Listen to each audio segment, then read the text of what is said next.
बहुत शुक्रिया चेयरमैन साहब। मैं इस बजट की मुखालिफत में खड़ा हुआ हूँ क्योंकि ये अहम मुद्दों पर इंसाफ नहीं करता। मिसाल के तौर पर सर, अगर आप देखेंगे मुस्लिम एनरोलमेंट जो UDIC का डेटा है 2021-22 का, मुसलमानों का एनरोलमेंट गवर्नमेंट का डेटा बोलता है प्राइमरी में 15%, यूपी में अपर प्राइमरी में 14%, सेकेंडरी में 12% और हायर सेकेंडरी में 10%। प्राइमरी से लेकर हायर सेकेंडरी तक आते सर 5% की गिरावट होती है।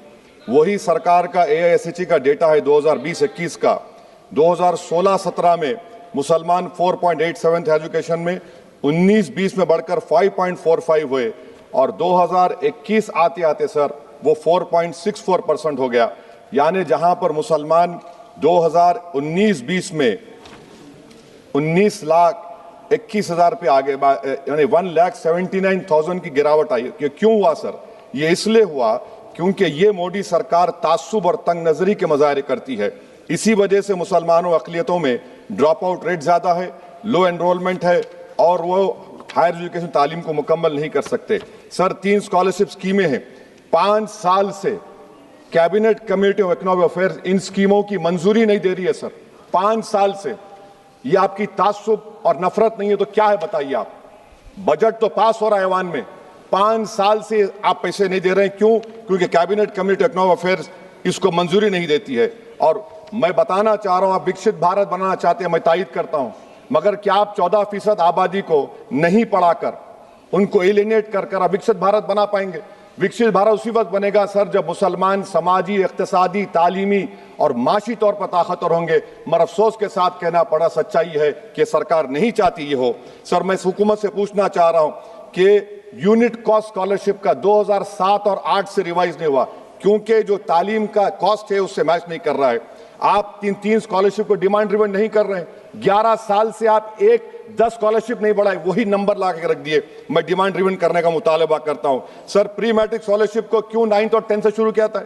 Sir highest drop out rate मुसलमानों का है और हमारे मसीहा वेस्ट बंगाल में बैठे, वहां पर ड्रॉप आउट रेट मुसलमानों का 23%, आसाम में 30%। आसाम की सरकार गोली मारने का वीडियो कम बनाएगी तो शायद मुसलमान पढ़ ले तालीम में। सर मैं मुतालबा करता हूं कि मौलाना आज़ाद फेलोशिप को दोबारा शुरू किया जाए ताकि अक़लियती और मुस्लिम बच्चे हायर एजुकेशन मुकम्मल कर सके।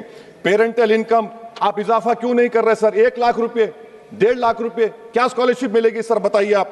और सर आपको मिसाल दे रहा हूं, आप तो काबिल आदमी हैं। 2022-23 में बजट था माइनॉरिटी मिनिस्ट्री का 5,000 करोड़, कितना आपने खर्च किया? 16%। 22-23 में सर बजट था 22-23-24 में 3,000 करोड़, 5% खर्च हुआ सर। 24-25 में बजट था 3,180 करोड़, 22% खर्च हुआ सर। PMJV स्कीम है 1,914 करोड़, उसको आपने कम कर दिया 1,565 करोड़।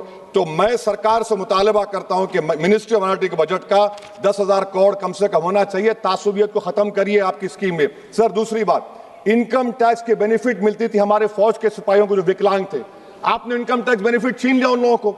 ये कैसा इंसाफ है आपका बताइए? जो फौजी सर्विस में है, अरे प्राइम मिनिस्टर अगर एक ट्रेन की झंडी दिखाएंगे तो उससे बढ़ के पैसे खर्च हुआते, तो आप क्या बचा रहे? सर 11-12 साल से वजीर आजम मोदी हैं, हमारी एयरफोर्स का स्क्वाड्रन गिरकर 29 पर आ गया।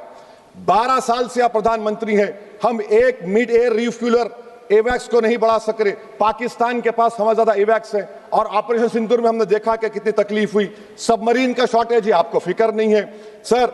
और हम 3rd एयरक्राफ्ट कैरियर हम भूल गए। आखिर कैसे हम चाइना को इंडो पैसिफिक में रोक पाएंगे? ये देशभक्ति नहीं है सर।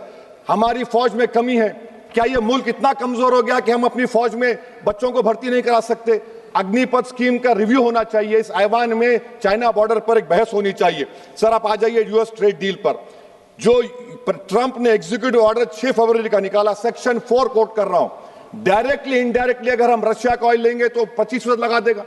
कौन है सर वो गोरी चमड़ी वाला वहां बैठकर हमको बोलने वाला?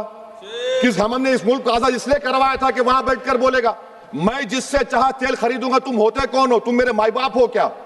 आप 25% लगाएंगे सर। और वर्ड क्या इस्तेमाल किया? इंडिया। यानी अब नायरा जो है, नायरा कंपनी बंद हो जाएगी और हमको मॉनिटर करेंगे आप, भारत को उस पर ओवरसाइट करेंगे। अफसोस की बात है कि सरकार खामोश है। सर 2019 में ईरान का ऑयल मत लो बोले, आपने गलती की, आपने ईरान का ऑयल नहीं लिया। तो अमेरिका ने कहा कि इराक से लो, कंपेरेबल रेट पे, कंपेरेबल रेट पे, मार्केट रेट, नॉमिनल प्राइस पे नहीं।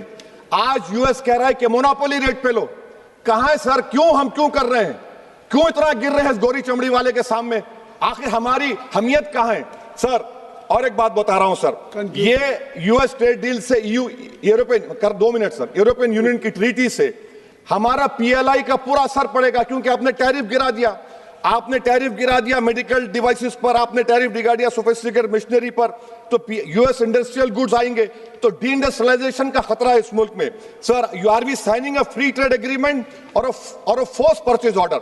सर, बांग्लादेश से यूएस ने कह दिया कि हमसे कॉटन खरीदो, 0 टैरिफ। सर, भिवंडी, मालेगांव, बनारस के पावरलूम का क्या होगा?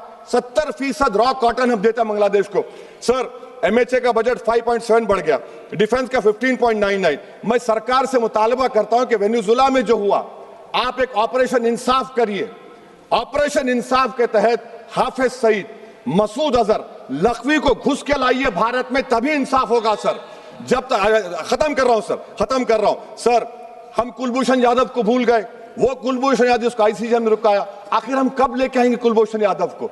वजीर आजम इजराइल को जा रहे हैं, मैं उनसे ये मुतालबा करता हूं कि वो गाजा को जाएं, 15 मिनट जाकर देखें, 60,000 फलस्तीनियों खत्म कर दिया गया। और नेतन्याहू पर आईसीजे का अरेस्ट वारंट है, आईसीसी का, और आईसीजे में केस चल रहा है सर। तो मैं आपसे मुतालबा करता हूं कि वजीर आजम गाजा के बारे में देखें। मैं ज़ायनिज़्म मुर्दाबाद बोलता हूं, भारत जिंदाबाद। और ये सरकार तेलंगाना से नाइंसाफी कर रही है, कुछ नहीं दे रही है। बहुत बहुत शुक्रिया सर। बी सेल्वराज जी। हमारे साथ जुड़े रहने के लिए सब्सक्राइब करें देश रोजाना के YouTube चैनल को और नई वीडियो की नोटिफिकेशन पाने के लिए बेल आइकन जरूर दबाएं। अगर आप ये वीडियो Facebook या Instagram पर देख रहे हैं तो पेज को लाइक और फॉलो जरूर करें और ज्यादा से ज्यादा शेयर करें।